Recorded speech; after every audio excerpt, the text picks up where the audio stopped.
5 pounds of pressure, that's all it takes. Come on, gangster. 5 pounds of pressure, that's all it takes.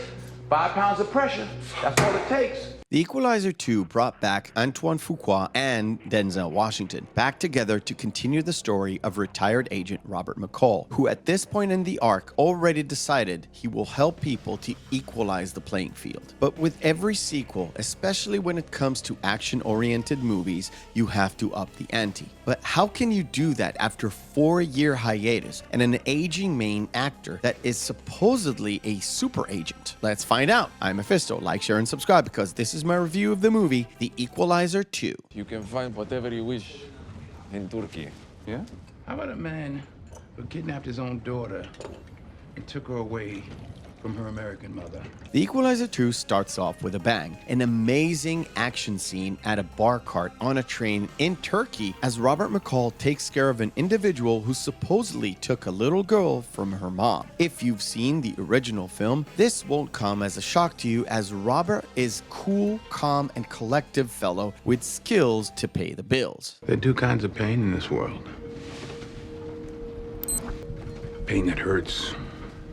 Pain that alters. The child, of course, is placed at an American consulate and reunites with her mom. What a great way to reintroduce McCall to a new audience and to the old audience that just loved those moments from the first film. And then we get to see a family in Brussels that tries to sit down for dinner as a bunch of elite mercenaries burst through the door and execute the mother and father and try to make it look like a murder-suicide. It appears that the man was a US agent, and that alerts Susan, a former friend of Robert's, and her second-in-command, Dave, another friend of McCall, to fly down to Belgium and start an investigation.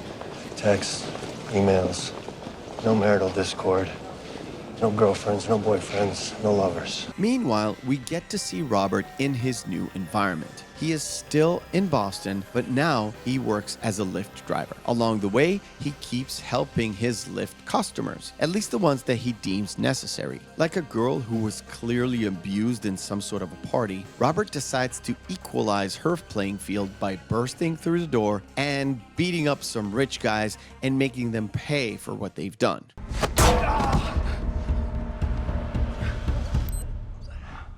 Get up.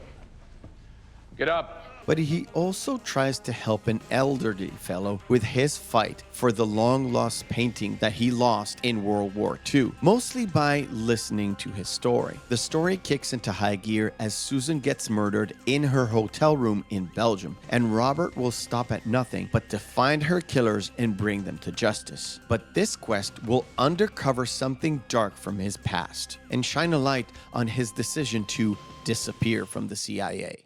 I was your partner for 7 years, Mac. I never kept anything from you. I'm sorry, Dave. I am. Once again, a movie that takes me by surprise. I had zero expectations from The Equalizer, and I was happy with the result. But because I've been around the block once before, the sequel to me had even less than zero expectations. I've said it once, and I'll say it 1,000 times. Making a sequel to top the original is always a high hill to climb. But in all honesty, this movie came really, really close. Denzel Washington slipped into the role even though 4 years have passed, but you cannot tell time has gone by. He invoked Robert McCall and he was on point. Denzel conveyed his compassion for the less fortunate and for his fallen friend in the same way. Robert McCall, the character, is a caring individual who sees the potential in anyone around him. It manifests itself even with the side story of his friendship with Miles, a boy who lives in Robert's building who sadly gets dragged into a life of crime. McCall coaches Miles and tries to help him. And this little side story that just follows along parallel to the main story just helps us to better understand the depths of Robert's character and explore more of his past and why he retired in the manner that he did. You got a chance, and I want to hear about your environment, what your mama didn't give you, and the white man won't give you no shot. You got a chance. Use it while you're still alive. Another thing that I liked about this particular sequel is the quality fidelity of the movie. I don't mean how good it actually looks, I mean keeping Antoine Fuqua at the helm made sure that there was someone to keep everything within the story arc cohesive and fit the story that was told in the first film. The action set piece felt the same. They were not the same, but they felt the same. You could tell it's the same guy running the show, keeping the same vision with only minor changes to be made. The one thing I have to mention that was improved on the first film is those moments just before the action. It seems like Robert is going into this slow-mo mode right before he brutally eviscerates a room full of bad guys. In the first film, the slow-mo was prolonged just to prove a point. And in this film, Fuqua shortened that particular moment because we already got a taste of it in the first film, so he didn't need to emphasize that particular point. And I like that. It seems like the people who follow this franchise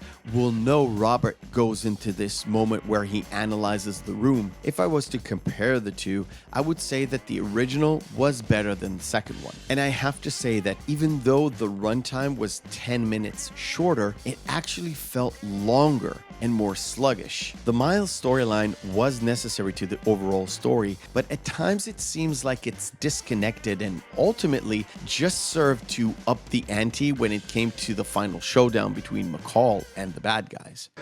Yo, what is this place? All right, calm down, calm down. Just Sit down, be quiet. be very quiet. Don't move.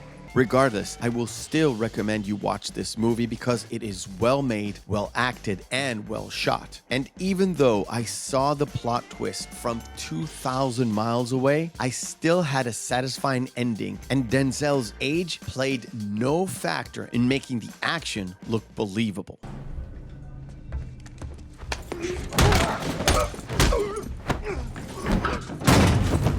I thank you for watching, and remember, hope is a good thing, maybe even the best of things, and no good thing ever dies. I'll see you on the next video.